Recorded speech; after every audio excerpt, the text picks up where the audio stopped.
morning mga love. Ito. So, sorry dahil kayo sa akong akong na-upload kagahapon nga like pinakusog na ang tingog kay katong nga time nagkuan ko like naapa ko anger gamay ba ana like gitago-tago. So, muto no.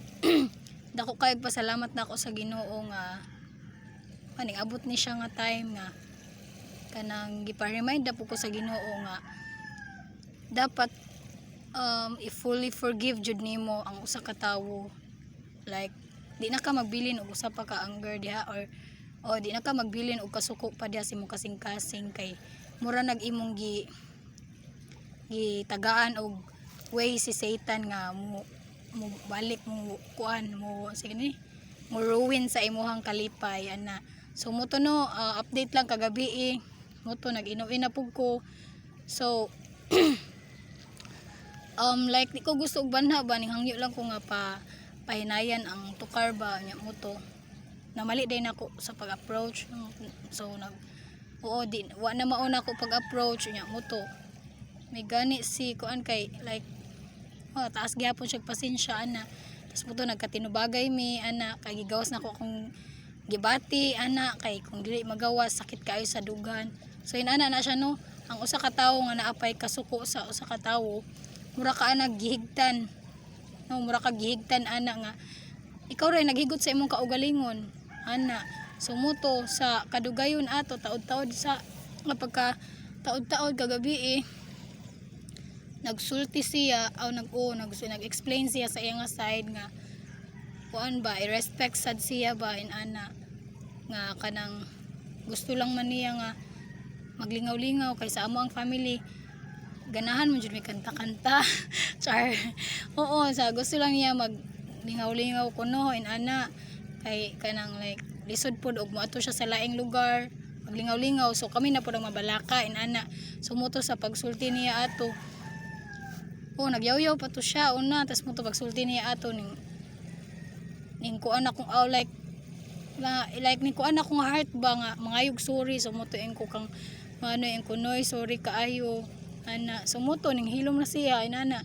Tapos ang iyahan ang gisulti kay like mga advices na like inana kanang padayon lang daw kuno ko sa pag-alagad sa Ginoo inana.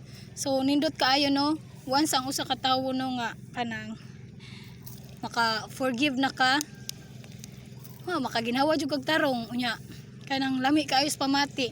So munang pasalamat kog dako ana sa Ginoo karon na jud nako na realize no nga love kaay ko sa akong family no. Sa una kay banha man kayo mong family mo nang moadto kog laing-laing balay mangita kog love ana mangita kog kalipay.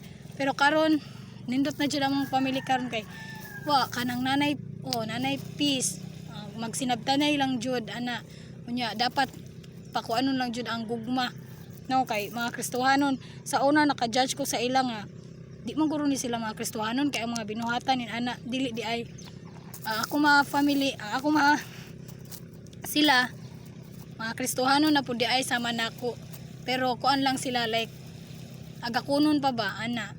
So muna nga di jud ay taangay mo judge ana sa usa ka tawo nga di magka-Kristohanon dili jud ay siya angay nga kuan dili ta mo judge ana kay diha mag-start nga imong gipa come in si Satan sa imong life.